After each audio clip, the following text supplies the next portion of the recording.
دوستان، حالتون چطوره؟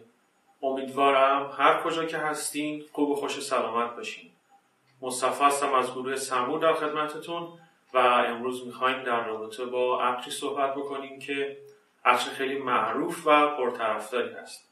خیلی هاتون این عطر رو دارین و ازش استفاده میکنین، خیلی هاتون این عطر رو داشتین، خیلی هاتون حداقل تست رو این کار داشتین و بعید میدونم کسی باشه که حداقل اسمی از این کار نشنیده باشه.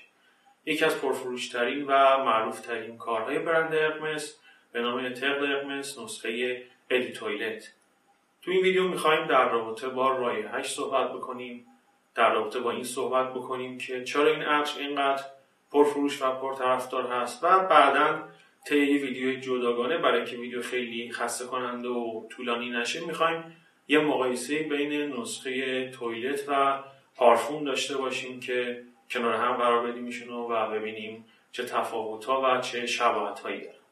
قبل از اینکه وارد بحث رایحه بشیم بریم یک سری نکات رو من در رابطه با شیشه و کارتون خدمتتون عرض کنم و برگردیم. خب و اما کارتون و شیشه عطر. اولین چیزی که جلب توجه می‌کنه روی شیشه و کارتون وجود یک سری نقشه‌نگاری هست که حرف H هست با 2 تا خط کنارش. دلیلش هم این هستش که این نسخه‌ای که من دارم از سری فالکون اچ و لیمیتد ادیشن هست، ولی آیا از نظر رایحه هیچ فرقی داره با نسخه اصلی؟ حداقل این که من دارم هیچ فرقی نداره، حالا باقیشون رو اطلاع ندارم. روی کارتون شما میتونین لوگوی هرمس رو ببینین، ادی تویلت، ترد هرمس، ادیشن لیمیت فالکون اچ، هرمس پاریس 100 میلی لیتر. زیر کارتون یک سری اطلاعات دیگه به همراه بچ کد. طرف این اطلاعات خاصی و نکته خاصی نداره و پشت کارتون هم یک سری اطلاعات دیگه. وقتی که شما درب رو باز بکنید، درب کارتون اینجا در قالب تصویری آموزش داده که درب شیشه عطر چجوری باز و بسته میشه. شیشه عطر همون نقشه‌نگارهای روی کارتون وجود داره. تو نسخه اصلی و اون نسخه اولیه این نقشه اچ طلایی رنگ وجود نداره و شیشه کاملا بیرنگ و از ساده هستش، ولی از نظر رایحه همونطور که گفتم هیچ فرقی نداره. ترد هرمس، شما میتونید هرمس و پاریس رو روی درب ببینید که حکاکی شده. درب پلاستیکیش همونجوری که آموزش داده بود با یه نیم دور باز میشه و به اسپری دسترسی پیدا میکنید و مجددا با یه نیم دور بسته میشه. زیر شیشه به شکل اچ هست، حرف اول برند هرمس، و همینطور که ملاحظه میکنید زیر شیشه هیچ استیکر یا برچسبی نداره. معمولا خیلی از برندها زیر شیشه استیکر میچسبونن که یک سری اطلاعات روی اون چاپ شده، ولی روی این نیست. ولی فکر نکنید که وقت عطرتون قلابی هست با چوب و چماق برین سر وقت فروشنده. اطلاعات عطر طرفینش چاپ شده به این صورت: 100 میلی لیتر، ادی تویلت، هرمس پاریس و ساخت فرانسه. و اما بچ کد عطر روی شیشه یک مقدار جاش شاید سخت بشه پیدا کردنش. خود من شخصا یک مقدار اولین بار برام سخت بود پیدا کردنش. بچ کد اگه دوربین درست زوم بکنه اینجا هست، به صورت لیزری مانند روش حکاکی شده یا چاپ شده. و اما ترد هرمس، عطر پرفروش و پرطرفداری که موفقیت‌هاش باعث شده که خیلی از برندهای معروف و شناخته شده گرفته تا برندهای تازه کار، تا برندهای کپیکن اماراتی و این اسانس فروشایی که تو درب خیارشور اسانس پر کردن و با سرنگاوی میکشن به مردم میفروشن، سعی کنن که رایحه اون رو بازسازی بکنن و از موفقیت‌هاش برای پر کردن جیب خودشون استفاده بکنن. ترد هرمس یه عطر تو گروه بویایی وودی اسپایسی یا همون چوبی و ادویه‌ای هست که سال 2006 توسط آقای ژان کلود النا ساخته و بعد از اون به بازار عرضه شده. آقای ژان کلود النا یکی از عطرسازهای بسیار خوب حال حاضر هست که تو استفاده از نوت‌های مرکباتی خیلی مهارت داره و به خاطر همین قضیه خیلی شناخته شده هست بین عطر دوستان. و اما رایحه عطر، شروع عطر دقیقاً جایی هستش که خیلی ها رو ممکنه فراری بده و از عطر زده بکنه. دلیلش هم این هستش که شروع عطر شروع خیلی تند و تیز و قدرتمنده. وقتی که شما این عطر رو به صورت اسپری بکنین و از نزدیک بو بکنین، ممکنه بینی شما رو تا اون مغزتون بسوزونه.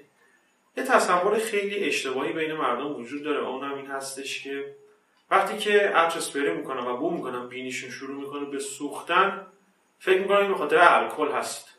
میگن خب عطر الکل خیلی زیاد داره، کیفیتش پایینه، آشغاله، به درد نمیخوره، عطر فیک تقلبیه بهمون انداختن و موارد اینجوری. این تصور تو خیلی از موارد اشتباه هست. دلیلش هم اینه که یک سری نوت ها هستن، یک سری رایه ها هستن که غالبا هم تو شروع عطر اتفاقا استفاده میشن و تو شروع عطر خودشون خیلی قوی نشون میدن و باعث سوزش بینی شما میشن و هیچ ربطی هم به الکل ندارن. مثل فلفل سیاه، مثل فلفل صورتی، مثل زنجبیل و حتی یه رایحه مثل نعنای هندی تو شروع وقتی که خیلی قدرتمند باشه اصلا یه حالت اسیدی داره و کاملا بینی شما رو میسوزونه و این سوزش باعث میشه که خیلی تصور بکنن به خاطر الکل هست، ولی اینطور نیست و این نوت ها طبیعتشون اینجوری هستش که باعث سوزش بینی شما میشن. پس این اشتباه رو نکنید. شروع عطر یه شروع تند و تیز، گازدار، فلفلی مانند، کمی خاکی، مشکی و تا حدی گیاهی و اروماتیک است. البته حس پرتقالیش بوی خیلی شاداب و ترش و شیرین و آبدار و خیلی تر و تازه نداره مثل پرتقال تازه پاد شده.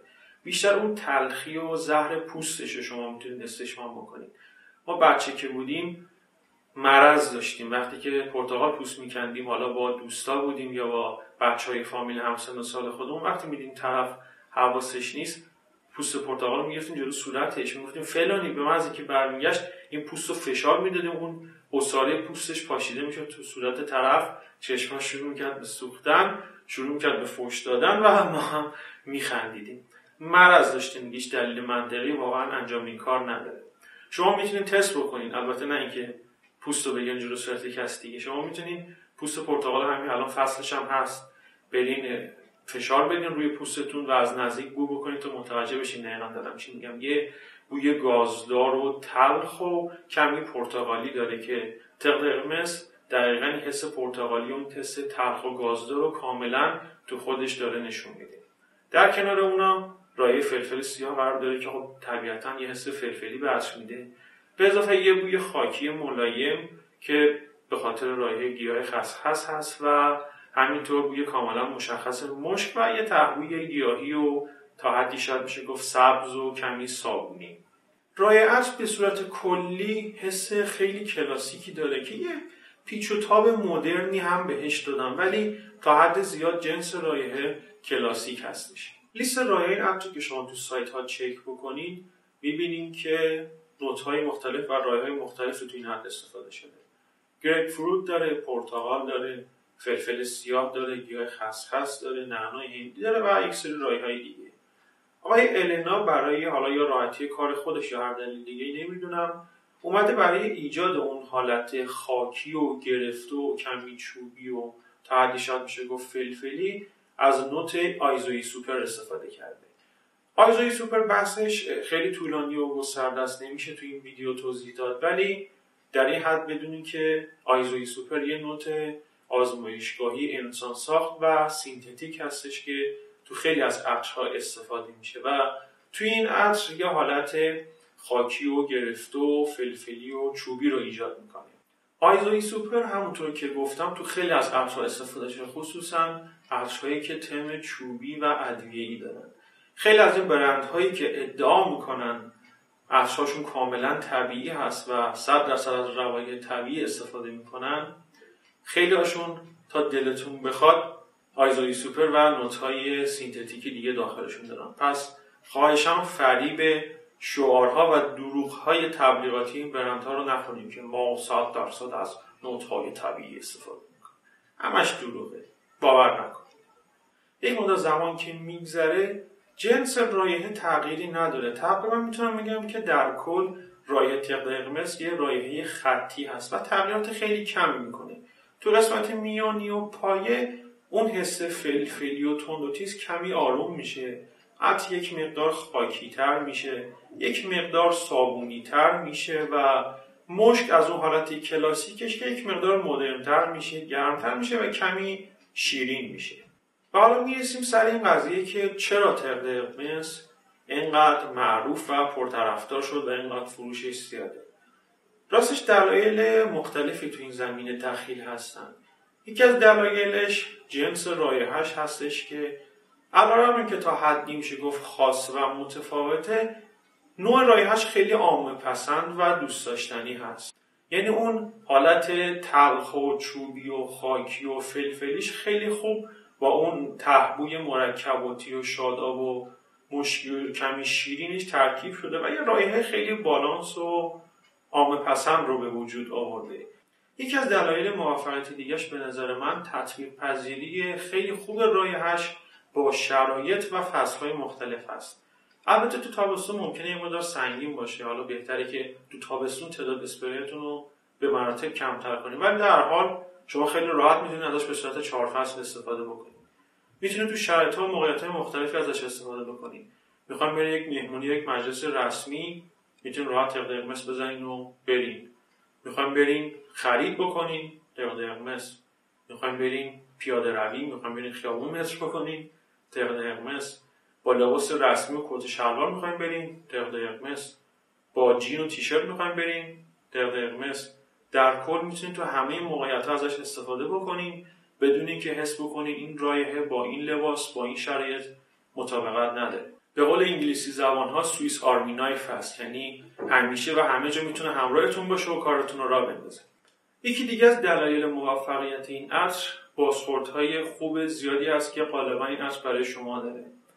من این عطر مدت زمان زیادی هست دارم و همینطور که میبینید آخراش از چیزی ازش نمونده و تو این مدت بازخوردهای خوب خیلی زیادی ازش گرفتم و جزء معدود عطرهایی بوده که اصلا ازش بازخورد گرفتم. کلا تو ایران رسم نیست که کسی بیاد به شما بگه، خصوصا که غریبه باشه که مثلا عطرتون چیه، اسمش چیه، خوشم میاد یا بدم میاد یا هر دلیل دیگه.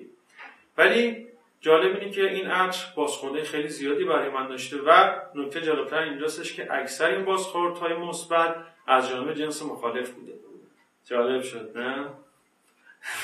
میدونم الان خیلی هاتون گوشاتون تیز شد، ولی در حال دلیلش چیه نمیدونم، ولی اکثر خانوما این رایحه رو دوست دارن و این رایحه رو پوست آقایون خیلی میپسندن. دلیلش چیه برین از خودشون بپرسید، نمیدونم. پخش بو و ماندگاری ترد قرمز در سطح متوسطی قرار میگیره. پخش بوش توی یه سطح اول نسبتا خوبه، ولی بعد از 1 ساعت نزدیک به پوست میشه و خودتون حس میکنین اونایی که بهتون خیلی نزدیکن و ماندگاریش هم یه چیز حدود 5 الی 6 ساعت هست. بیشتر از اون من که ندیدم بشه. همونطور که گفتم میتونین 4 فصل ازش استفاده بکنید، ولی شخصا تو پاییز خصوصا و بعد از اون بهار بیشتر ازش استفاده میکنم. تو فصل‌های دیگه به ندرت. در نهایت طبق روال همیشه تاکید میکنم که این عطر رو حتما تست بکنید و بدون تست به هیچ عنوان نخرید، چون علاوه بر بازخوردهای زیادی که براتون میاره و رایحه عامه پسندی که داره، خیلی ها هم هستن و من میشناسم که از این رایحه و از این عطر بعدشون میاد و اصلا دوستش ندارن. پس این مورد رو مد نظر داشته باشین که هیچ وقت و تحت هیچ شرایطی عطری رو بدون تست نخرید. ممنون از اینکه با ما همراه بودید. مجددا با یک ویدیوی دیگه از گروه سمور به زودی در خدمتتون خواهم بود. منتظر ویدیوی مقایسه نسخه تویلت و نسخه پرفوم این عطر باشین که به زودی روی کانال‌های مختلف قرار میگیره. شاد و سلامت و خوشبو باشید. خدا نگهدار.